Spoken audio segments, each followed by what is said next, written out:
Welcome back दोस्तों, स्वागत है आपका अपने ही यूट्यूब चैनल स्टोकोलॉजी में। तो आज हम लोग बात करने वाले हैं बजाज फाइनेंस के बारे में, जो कि वापस अपने ऑल टाइम हाई प्राइस के आसपास आपको दिख रहा रहेगा।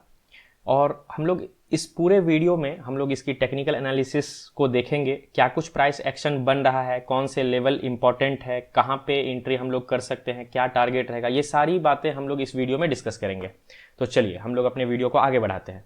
ठीक है, तो जैसा आप देख रहे होंगे, मैंने यहाँ पे एक रेजिस्टेंस लाइन मैंने एक ड्रॉ करके रखा है। ठीक है, आप यहाँ पे देखो, ये स्टॉक लगभग पिछली बार जो हाई टच किया था इसने इसने 7 अक्टूबर 2021 को टच किया था। ठीक है, और अभी ये अपने ऑल टाइम हाई के पास है, जो कि है 3 अक्टूबर 2023। ठीक है, तो एग्जैक्टली ये लगभग 2 साल के बाद अपने प्राइस के आसपास पहुंचा है, जो कि एक रेजिस्टेंस लेवल है। और अगर ये इस रेजिस्टेंस को पार करता है तो वापस एक नए रैली के लिए ये तैयार हो जाएगा, और अब काफी अच्छे लेवल्स हमें इन फ्यूचर देखने को मिल सकते हैं। ठीक है, अगर आप देखो, मैं इसे जरा एक वीकली टाइम फ्रेम पे सेट करता हूं। देखते हैं हम लोग इस ग्राफ को बेसिकली हर तरीके से हम लोग एनालाइज करेंगे, डेली टाइम फ्रेम पे एंड वीकली टाइम फ्रेम पे। हर जगह क्या प्राइस एक्शन बन रहा है वो हमें पहले एनालाइज करना पड़ेगा, देन हम अपने डिसीजन को बना पाएंगे। ठीक है, तो हम इसको पहले वीकली टाइम फ्रेम पे सेट करते हैं।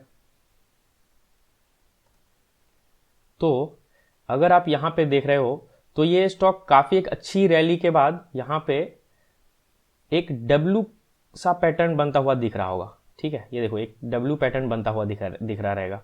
अगर आप लोगों ने धमाल मूवी देखा है तो उसमें भी कुछ ऐसा ही होता है कि एक डब्ल्यू के नीचे काफी पैसा रखा होता है। ओके, सो कोई बात नहीं, ये एक मजाक सा पार्ट है। बट हाँ, ये चार्ट पे जो प्राइस एक्शन बन रहा है ये मजाक नहीं है। इस पैटर्न को हम लोग टेक्निकल टर्म्स में डबल बॉटम पैटर्न बोलते हैं। ठीक है, तो जैसा कि आप देखे होंगे, यहाँ पे देखो, एक बॉटम यहाँ बना, दूसरा ये बाउंस किया, और तीसरा बॉटम यहाँ पे बना। ठीक है, 2 बॉटम ऑलरेडी बन चुका है और ये डबल बॉटम पैटर्न के ब्रेकआउट की तरफ जा रहा है। तो वीकली टाइम फ्रेम पे भी हमें वैसा ही दिख रहा है। ठीक है, अब इसको डेली टाइम फ्रेम पे वापस लेके आते हैं। ठीक है, देखो, ये फिलहाल इसका जो ब्रेकआउट लेवल है वो है 8050 का। ठीक है, अगर ये 8050 को ब्रेक करता है, ठीक है, तो फिर ये लगभग 9000 या फिर उससे आगे जाने की भी कैपेसिटी रखता है। अच्छे प्राइस एक्शन बन रहे हैं, बस ये सस्टेन करना चाहिए। ये ब्रेकआउट सस्टेन कर गया तो ये अच्छी रैली को तैयार हो जाएगा। ठीक है, अभी एक इंपॉर्टेंट चीज और मैं आपको बताता हूं, जो कि काफी डिटेल्ड एनालिसिस होगा। ठीक है, अभी ये जो सबसे लास्ट स्विंग है, ठीक है, ये स्टॉक का, जो कि आप देखो, ये लगभग 6000 से लेकर के 8000 तक की जर्नी इस स्टॉक ने एक स्विंग में कवर किया। ठीक है, अभी इस स्विंग में आप देखो कि ये कितनी बार गिरा है। कोई भी स्टॉक जब भी वो अच्छे तेजी में होता है तो वो 2 या फिर मैक्सिमम 3 दिन की गिरावट दिखाता है और उसके बाद वो बाउंस बैक कर जाता है। मैं आपको क्या बताना चाह रहा हूं वो यहां पे आप देखो वापस से। देखो, ये 6000 से लेकर के 8000 की जर्नी कवर की।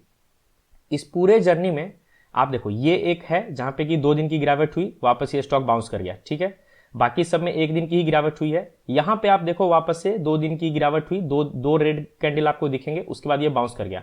यहां पे भी देखो, ये 2 रेड कैंडल आपको दिखे, यहां पे भी बाउंस कर गया। ठीक है, तो ये एक बहुत स्पेशल कैरेक्टरिस्टिक्स होता है किसी भी स्टॉक में, not only in Bajaj finance. आप कभी भी कोई स्टॉक उठा के देखो, अगर वो अच्छे तेजी में है तो वो कभी भी 2 या 3 मैक्सिमम 3 दिन के ज्यादा की गिरावट नहीं दिखाएगा। अगर वो दिखा रहा है फिर वो डिफरेंट प्राइस एक्शन वहां पे बनेगा, लेकिन ये जब बहुत तेजी का प्राइस एक्शन होता है उसमें यही होता है कि 2 या 2 से ज्यादा दिन की वो गिरावट नहीं दिखाएगा और वो 10 डे मूविंग एवरेज को सपोर्ट लेके बाउंस करेगा। ठीक है, तो यहाँ पे जो ब्लू कलर की लाइन है, ये देखो, ये 10 डे की मूविंग एवरेज की लाइन है। ठीक है, यहाँ पे से बाउंस कर रहा है।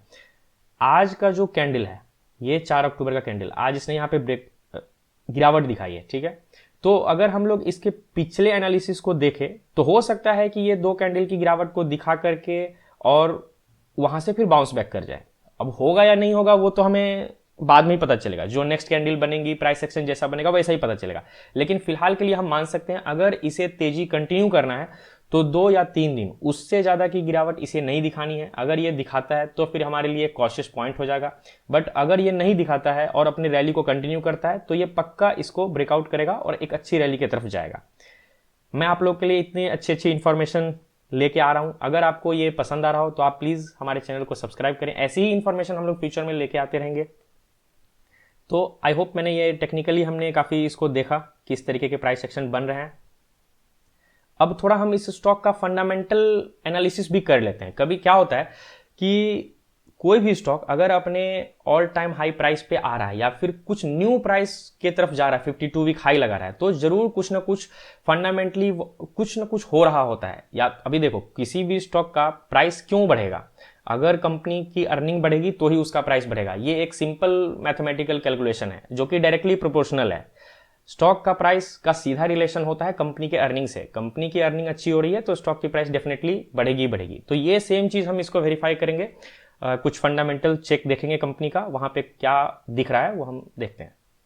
ठीक है, तो फंडामेंटली देखो, ये एक मार्केट कैपिटलाइजेशन लगभग 4,75,000 करोड़ की कंपनी है, तो काफ़ी लार्ज कैप कैटेगरी को बिलोंग करती है ये। नंबर ऑफ फंड्स इसमें 1,000 से ज़्यादा इन्वेस्टेड हैं और लास्ट क्वार्टर में लगभग 4% से बढ़े भी हैं, तो काफ़ी नंबर ऑफ फंड्स का ट्रस्ट है इस स्टॉक पे। शेयर्स हेल्ड बाय फंड लगभग 20 करोड़ की है, काफ़ी अच्छी है। रिटर्न ऑन इक्विटी तो काफ़ी शानदार है, 20% का है। एक लार्ज कैप कंपनी होते हुए इस तरीके का रिटर्न ऑन इक्विटी को मेंटेन करना अपने आप में एक बहुत बड़ी बात होती है। पी रेशियो 44 और 5 ईयर पीई रेंज 37 to 110, तो ये भी ठीक ठाक है। होल्डिंग पैटर्न अगर आप देखोगे तो इस पूरे 3 क्वार्टर में आप देखो, इंडिविजुअल इन्वेस्टर के हाथ से ये खिसक रहा है, तो ये एक अच्छा साइन होता है। बेसिकली इंडिविजुअल इन्वेस्टर सेल कर रहे हैं और इसको बाय कौन कर रहा है? तो डोमेस्टिक इन्वेस्टर्स और फॉरेन इन्वेस्टर्स। ये अच्छा साइन होता है, हमारे आपके लिए अच्छी बात है ये। क्वार्टरली रिजल्ट्स ये लाजवाब है, आप इसको देख लो। यहाँ पे इसके सेल्स को देखो, ये काफ़ी हर क्वार्टर ऑन क्वार्टर ये अच्छा ग्रोथ दिखाता हुआ दिखेगा और ईपीएस भी शानदार है। ठीक है, ये पूरे लगभग 2 साल का डेटा है जो कि आपके सामने रखा हुआ है। ये 2 साल कंपनी ने सेल्स की ग्रोथ भी बहुत अच्छी दिखाई और अर्निंग पर शेयर भी काफ़ी अच्छा ग्रोथ दिखाया। लेकिन जब सेम चीज़ आप चार्ट पे देखोगे तो इसने 2 साल में लगभग ये कंसोलिडेशन मोड में ही रहा। इसने अपने हाई प्राइस को कभी तोड़ा ही नहीं। तो हो सकता है ये वो टाइम है जब ये अपने प्राइस को तोड़े। और इसमें एक और इंपॉर्टेंट चीज़ है, आप देखो रेसिस्टेंस के पास इसने कितनी बार रेसिस्टेंस फेस किया है।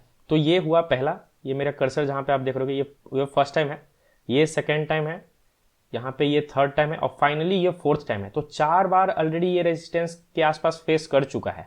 ठीक है, और इसको अगर ये ब्रेक करता है तो काफ़ी अच्छे रैली की तरफ जा सकता है। तो हम लोगों ने काफ़ी अच्छे तरीके से इसका टेक्निकल एनालिसिस भी देखा, फंडामेंटल एनालिसिस भी देखा। और अगर आपको फ्यूचर में इस तरीके की एनालिसिस देखते रहना है, कोई भी ऐसा स्टॉक जो कि ब्रेकआउट कर चुका है या फिर ब्रेकआउट करने वाला है, हम ऐसे ही वीडियो ही यूट्यूब चैनल पे लाते रहेंगे। तो आप लोग प्लीज़ इस चैनल को लाइक करो, सब्सक्राइब करो एंड शेयर करो। Thank you.